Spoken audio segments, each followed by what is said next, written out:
The mound sits low and pale near the edge of your driveway, a loose dome of fine soil pushed up overnight, no single entrance hole visible anywhere on its surface. You know what built it before you even crouch down to look.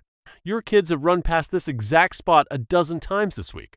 Your dog sniffed too close yesterday and yelped and hasn't gone near that side of the yard since. Now you are standing over the mound with a kettle of water just off the boil, steam curling off the surface, already tilting the spout toward the soil.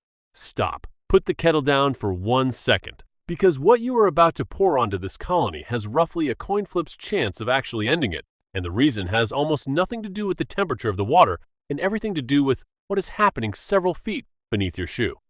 By the end of today, you will understand why the most common home remedy against fire ants barely works even when it works, why the colony you think you just killed is often rebuilding a few hundred feet away within days, and why the same underground behavior that keeps this colony alive now runs some of the delivery trucks in your city. This is Solenopsis invicta, the red imported fire ant, and it has been building mounds like this one in American soil for less than a century.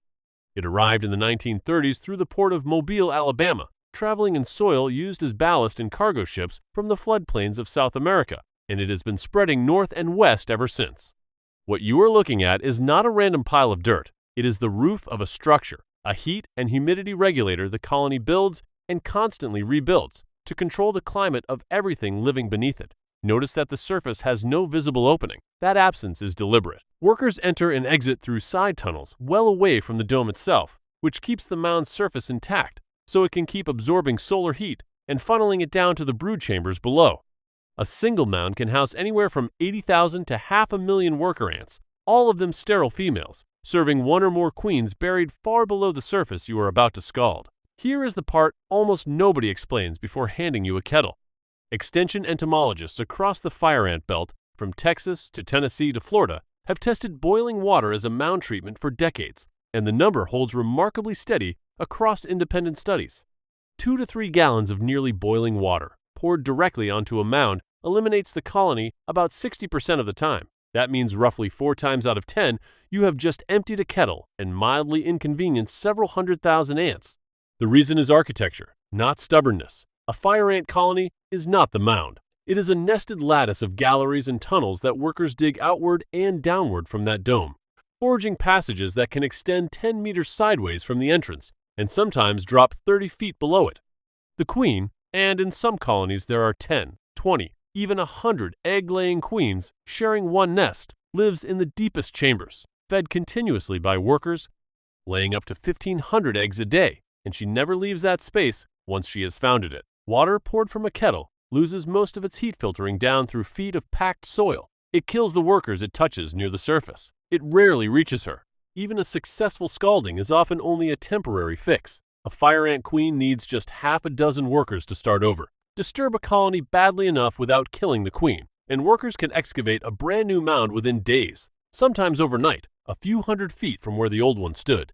Flood the nest instead of scalding it, and something stranger happens. Workers link their legs and jaws together, and the entire colony forms a living raft, the queen and brood riding on top, floating until the water recedes. No single ant is directing this. No individual understands the whole plan. The structure emerges from thousands of workers, each following a small set of rules about where to attach, based only on what their nearest neighbors are doing. That same leaderless coordination is what makes this colony genuinely remarkable, and it extends well past mound building and flood survival. When a scout finds food, she does not report back with directions. She lays a trail of pheromone on her way home, and other foragers follow whichever trail smells strongest, reinforcing the paths walked most often. Because ants on a shorter route complete more round trips in the same stretch of time, that route accumulates pheromone faster and pulls in more traffic, while a longer route's scent trail simply evaporates before it can compete. Within minutes, with no ant aware of the overall layout, the colony collectively converges on close to the shortest path between the nest and the food. Researchers first mapped this behavior precisely using colonies of Argentine ants and variable-length rope bridges in the late 1980s, and the underlying math turned out to be efficient enough that computer scientists copied it directly. The ant colony optimization algorithm, built on that same evaporating trail logic, now runs real vehicle routing software used by supermarket chains and freight distribution companies to schedule delivery trucks across entire cities Engineers essentially asking software ants to solve the same problem this mound solves every day without a single meeting or manager. None of this is happening for your benefit, but you inherit the side effects anyway. Every tunnel a colony digs loosens compacted soil and opens channels for water and oxygen to reach plant roots, a process researchers call bioturbation. Soil sampled from active ant nests regularly measures up to 50% higher in available nitrogen and phosphorus than soil just a few feet away, because workers are constantly hauling organic waste and prey remains underground, where it breaks down into fertilizer. Certain plants have gone so far as to evolve seeds with fat-rich attachments called elaiosomes, purely to get ants to carry them off, eat the fatty part, and discard the intact seed in a nutrient-rich chamber below ground, a free planting service several plant species now depend on. Scale that out, and the picture gets larger still. Researchers estimate the global ant population at somewhere around 20 quadrillion individuals, which means the mound in your driveway is one small node in a soil engineering workforce operating beneath nearly every patch of ground on the planet. None of that means every mound deserves to stay exactly where it is.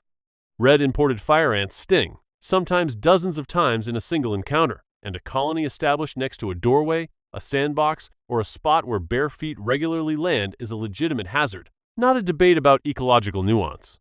If a mound genuinely needs to go, skip the kettle and use a bait product instead, applied through what entomologists call the two-step method, a broadcast bait across the whole yard first, followed by direct treatment on whichever individual mounds are still active weeks later.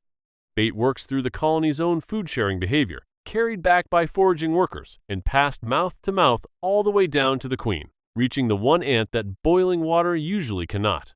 If you'd rather avoid synthetic bait altogether, a drench containing D-limonene, the citrus oil compound extracted from orange and grapefruit peel, is a genuine organic alternative that entomologists at several southern universities have tested with real success. If you do choose hot water on a mound far from anything you care about, treat it on a cool morning when ants sit close to the surface. Plan on repeating it, and go in understanding you are working with a coin flip, not a guarantee. The mound you almost scalded this morning is not a nuisance sitting still in your yard. It is the visible tip of a self-organizing structure that engineers your soil, feeds your plants, and solved a routing problem well enough that shipping companies now run it in software. Have you ever gone back to a mound you thought you destroyed and found a new one a few hundred feet away days later? Tell me about it in the comments. I read every single one. And this is exactly the kind of story this community was built for. This is 6 legs deep. And if you want to understand another network built to move resources without a single member in charge, one that runs not through soil tunnels, but through thread-thin filaments beneath nearly every root in your yard, the next video is already waiting for you.